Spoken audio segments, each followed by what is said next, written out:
Why is it so important to follow your heart, your intuition? In this episode, you're going to learn why.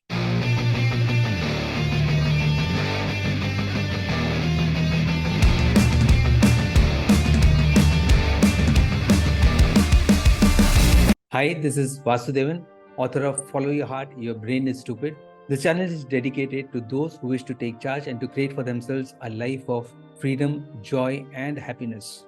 We feature snippets, interviews, and stories which you can relate to, introspect, and take action to create the life that you desire. In this episode of the Heart to Heart Chat Show, Meera shares with us how, following her heart, she was able to identify her true calling. And today, she is doing what she loves most. And she's leading an extremely happy and contented and satisfied life. Let's jump right into the show to learn from her. Hi, Meera. Welcome to the chat show, and thanks for accepting my invitation. It's a pleasure to have you here. Thank you, Vasu. I'm really happy to be here. I know I have postponed this for a bit, but today I'm going to give it my all. So shoot off. Great. Better late than never, right? Yes. Viewers, we have with us a very, very special guest. It's Meera Agarwal. Meera is an accomplished coach and a mentor to corporates, individuals, as well as to children. She focuses primarily on three areas. One is communication skills, creative thinking, and critical thinking, right, Meera? And creative writing. Critical thinking. Yep. And she has also authored several books. My association with Meera goes back several years, where we had done many courses together, many programs. Just to name a few, one was image consulting, and the other one was action learning, and there were some other few courses. I requested Meera to join us in this chat show to share with us her journey, because there were a lot of things that changed in her life. And how did she maneuver through that, and what are the challenges she faced? So it's going to be a very interesting episode, and keep watching. There'll be lots that you'll be able to pick up from this. Over to you, Meera. Thank you, Vasu. First of all, I need to say something which sets the tone for this conversation. A few years back, you authored a book, the title of which was Listen to Your Heart Because Your Brain is Stupid. Yeah. When you placed the book in my hands, I read it at one go for two reasons. The first reason was it was written by my good friend Vasu. And the second was that it actually spoke about my life a lot. In terms of, I had been listening to my heart, but I never articulated it the way you did, So I could relate to it a lot in many instances of my life, in many challenges and decisions that I faced.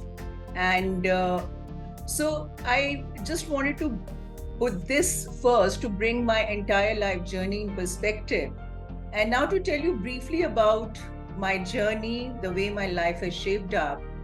So I grew up in a very joint family setup, a house full of people, grandparents, uncle and aunts, cousins, siblings. Mm-hmm. And we had a lot of professionals in the family. We had law people, we had management professionals, we had engineers, we had CAs, but no doctors. And fortunately or unfortunately, me being the bright kid was expected to become a doctor. And my heart was not into it.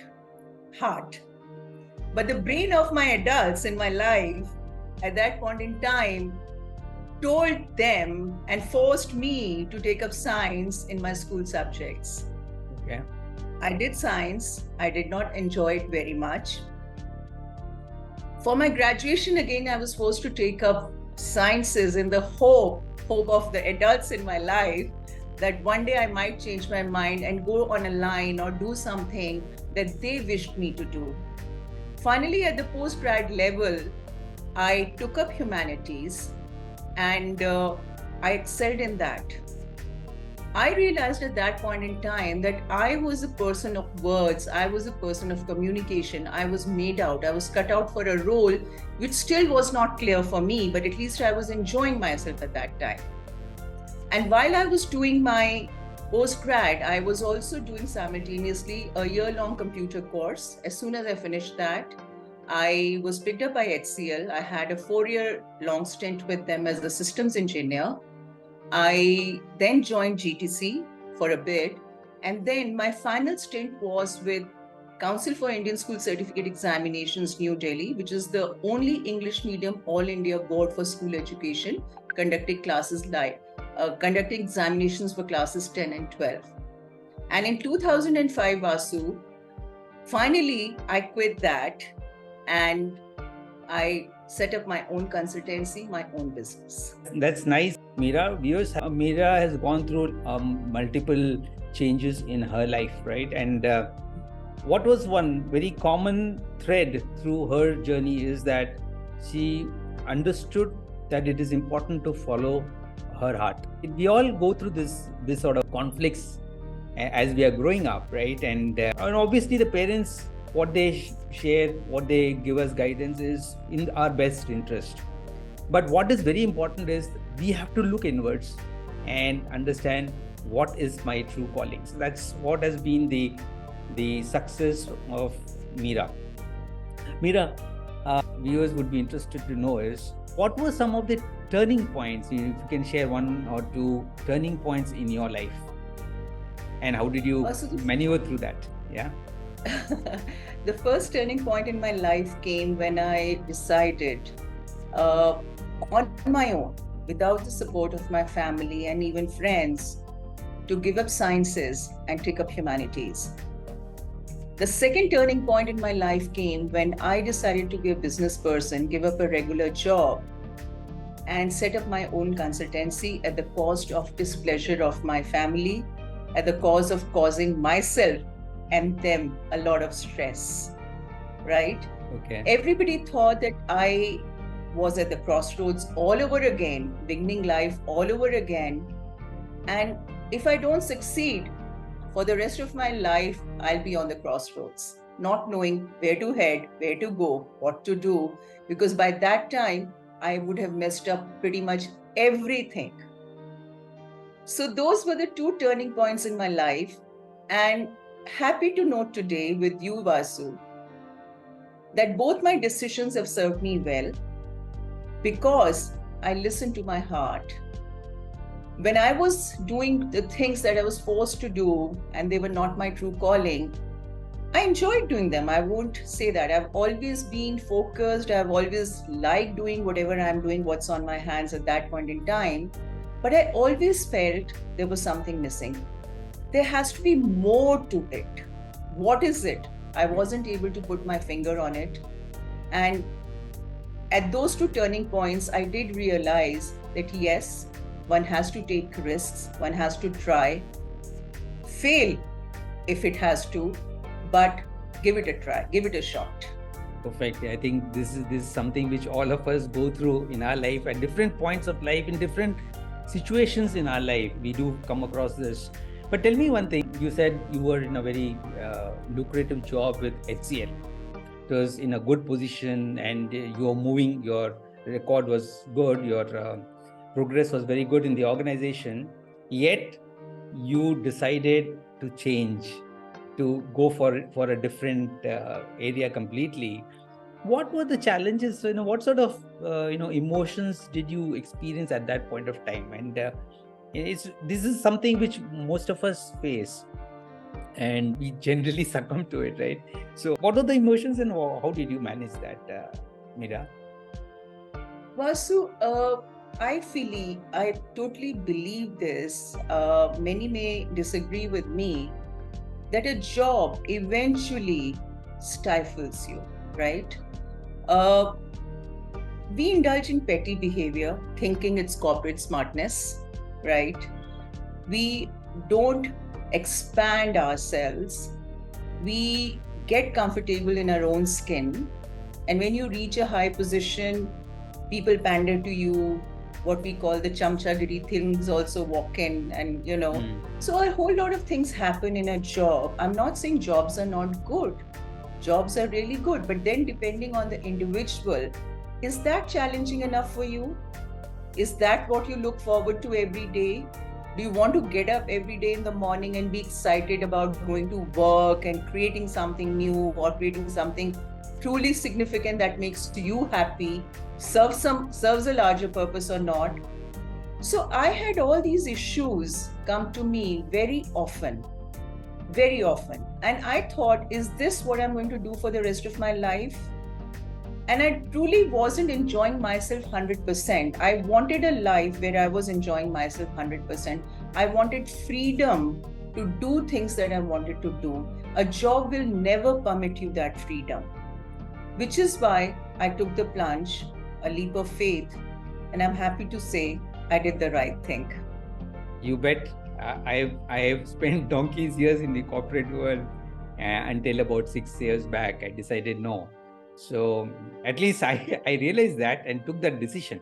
And obviously that was also not very easy, right? At that point, a job always offers that comfort, the security. Stability and comfort, and a pay packet at the end of the month, which is... Exactly. Your mobile will give you that ping, that salary has been credited. Yeah. That yes. Comfort is always there. And then people have a mindset, right?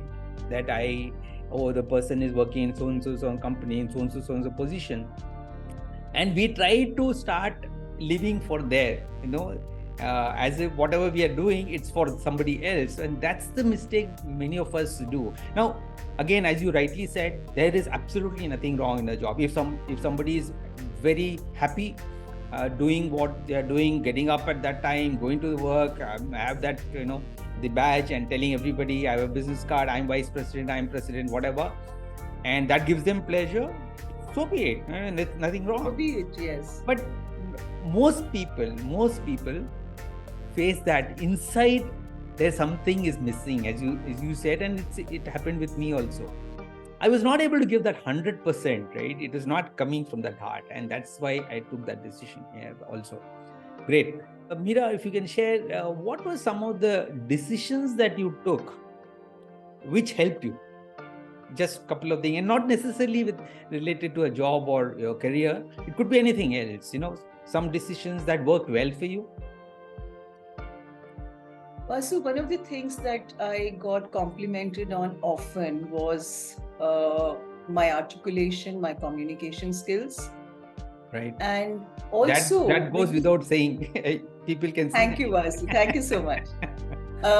So I seriously started thinking that is where my strength lies. That is one area where I can hone up my skills and maybe work in an area where I bring those strengths to people who need that kind of help. Right. When we set up our consultancy in 2005, we had promoted ourselves as soft skills trainers as well. And we had strange requests coming to us in terms of, I'll give you two examples. One businessman walked up to us. He had met up with a small accident, and he had developed a small limp in his walk, and he had started stammering a little. Okay. And he came with a request that I am very low on confidence. I have been a very successful person, a very successful social being, but now I lack confidence completely. Then we had this mother come in and say, I just need to know if my child is normal. And I asked her, why? What makes you think he's not normal? So she says, he likes the color pink. He doesn't like sports. He likes girls more than he likes boys at that age, which was 8 or 9 years. Okay.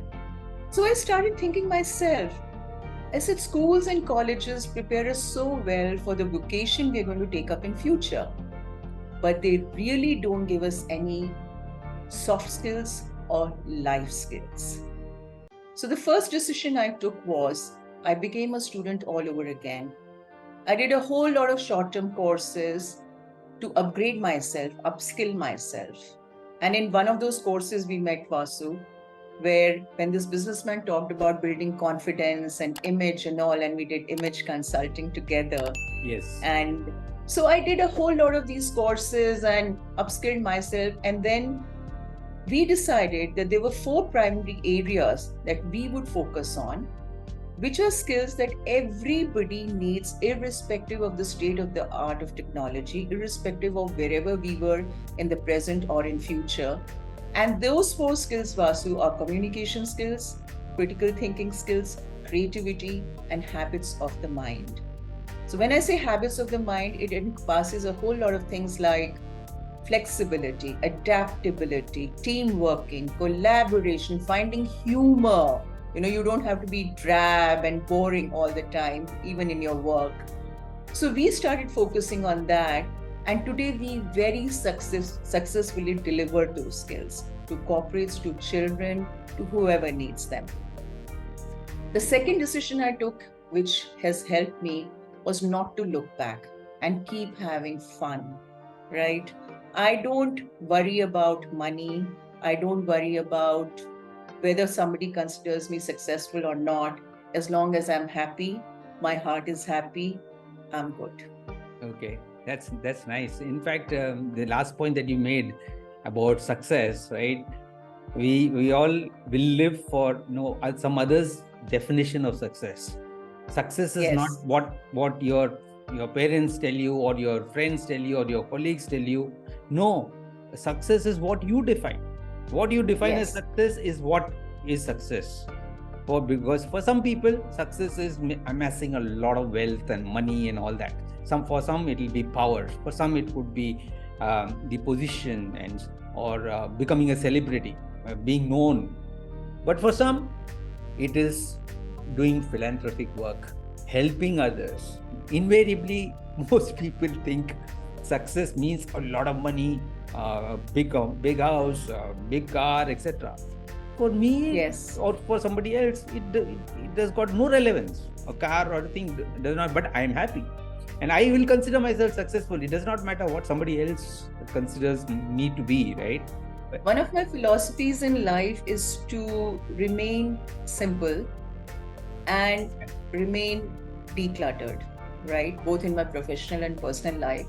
So I have the car that I want, I have the home that I want, I have the life that I want, but I don't have any unnecessary wants.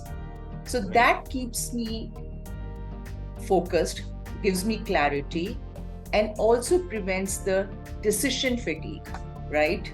When you have many things and you want to decide, let's say I have a wardrobe full of clothes. Every morning I get up and decide this to wear, this to wear, this to wear, this to wear. I'm wasting a good amount of time in a simple thing like that, right? And especially for ladies, for guys. Especially for us, because we have to fit the occasion, we have to fit the status, we have to fit the wardrobe.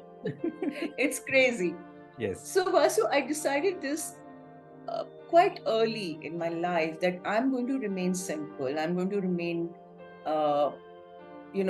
clutterless, and I'm going to focus on the things that matter, right? These are just some things that we need to live a life, right? These are not the things that we live for. Right. Yeah, in fact, if you look at some of the most successful people as the world sees them, take Warren Buffett. He lives in that same house. Take Narayan Murthy. He's not moved into one palace, and he lives in the same place in Koramangala in Bangalore, where he grew up. Take the case of Steve Jobs. The characteristic black turtleneck T-shirt and jeans. Always. He's a good example. You take even Mark Zuckerberg. That same gray round neck T-shirt, most of the places you'll see him in that, right? Yes. So that simplifies our life. We unnecessarily complicate our lives by having this, that, and then landing up totally confused. Yeah. Absolutely. Meera, I'm sure you'll agree with me that every decision that we make in our lives determines what we have, what we become, and what we achieve in our life, right? In this journey, would you like to share any one or two decisions that really did not work for you, where you did a lot of analysis, lot of logic you use, by the way, that means you use your brain, not your heart, and it didn't work out? So is there something like that? Because why I'm asking you this question is, this is something which many of us face, and it would be of value to our viewers, because most of us always think with our brain. It's a logic behind it. The past experiences all determine the decisions we take. So is there anything like that you that comes to your mind? I know I'm putting you in the Vasu, spot asking that question, but if you have something, share with us. Vasu, I can't immediately think of anything that my brain ruled over my heart. Okay. So you are always a hard person. Yeah, there was this one small setback that I faced, and fortunately, my heart was, active enough and forceful enough to help me take the right decision at that time. So very early in my consultancy's life, I lost my business partner to a heart attack. Okay. And I suddenly got cold feet thinking that because I had no background of business, my family couldn't help me because they had no knowledge of running a business. I got cold feet and I immediately wanted to shut the business and go back to doing a job because I wasn't feeling confident enough. Okay. And it was at that point in time, my heart said, you have started a good thing. These are setbacks which will happen. You have no control over them. Give it a shot. Even if you fail, so what? Even if you don't succeed for the longest time, so what? Keep trying. Keep trying. I'm happy to know that I stuck with what my heart had to tell me.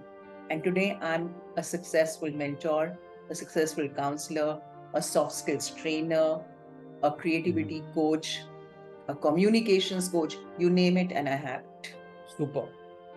And that's a very key lesson that people should be able to take away from this conversation.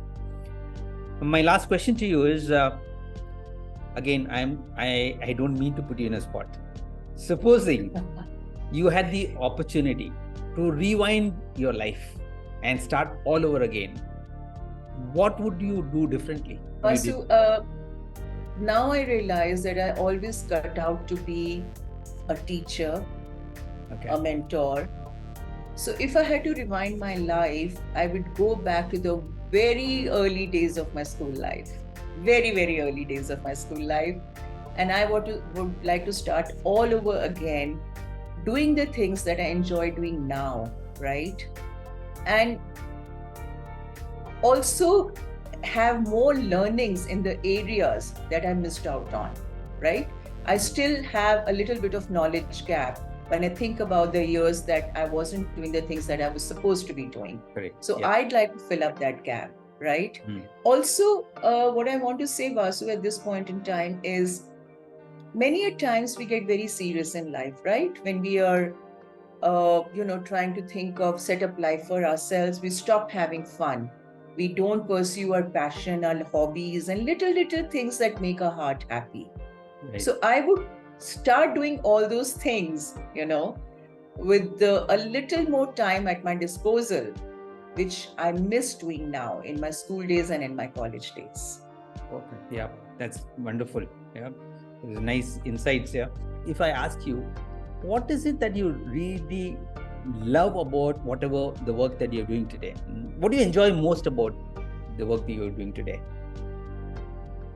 Well, Vasu, I'm really passionate about the creativity aspect of my work.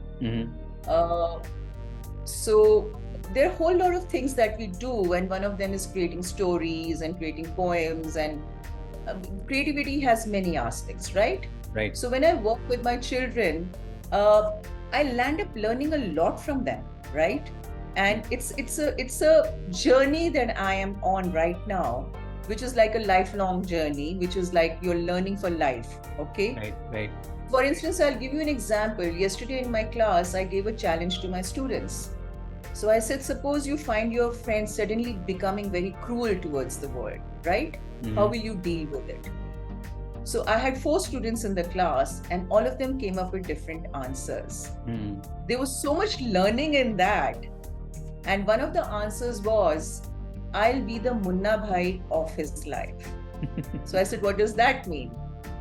So the child says that if my friend is hitting a dog with a stone, I'll immediately go and nurse the dog. If my friend is, and this is a 10-year-old boy. Wow. If somebody falls down and my friend is laughing, I'll immediately go and help that person up and say sorry on behalf of my friend. You see where this is coming from? Amazing. So Absolutely. when we do things like these, there are so many indirect skills that we are imparting to the children, right? It's not just about communication, it's not about just empathy and compassion, it is so many other things. So when I do things like these with my children, I get very excited, and this is the best part of my job, which I love, and I get to live it every day of my life, Vasu. What better life than that? Yeah, I'm sure the children you're working with will be much, much better people as they grow up, because inherently all of us, we are pure, we are happy. All the negative characters start developing as we grow because of association, because of experiences, because of what others are doing, and we start copying them, and our whole thing changes as we grow. But inherently, each one is born absolutely pure souls. And if we can, follow that, if we can maintain that, nothing like it. So I can quite relate to what you're saying, that you're helping those children builds a much more better life for themselves, and nothing can be more satisfying and fulfilling. It is very satisfying. Absolutely. Yep. Before we leave, two messages that you would like to share with our viewers based on your experience. Yes, from my life experience, Vasu, I can say there's never a right time to start something new. There's never a right time to give up something old, right? So whenever you are ready, start something, right? Fantastic. Age is just a number. Age is just a number. Your status and position in life is just circumstantial. You don't have to wait for it to become perfect to start anything, right? And the second thing I want to say is, don't be scared of failures. Don't let anything or anybody dissuade you. Listen to your heart all the time. Give it joy. Do things on a daily basis, little things that give you joy, and that will make you a happy person. Those are the two things that wonderful. They were really, really great points, and I'm sure viewers, you'll be able to relate to that, introspect on the points that Meera has shared, and see how you can apply that in your lives, and I'm sure it will make a lot of difference. In closing, I would like to quote a nice quote, and it goes like this: choose a job you love and you will never have to work a day in your life. This is a very common one.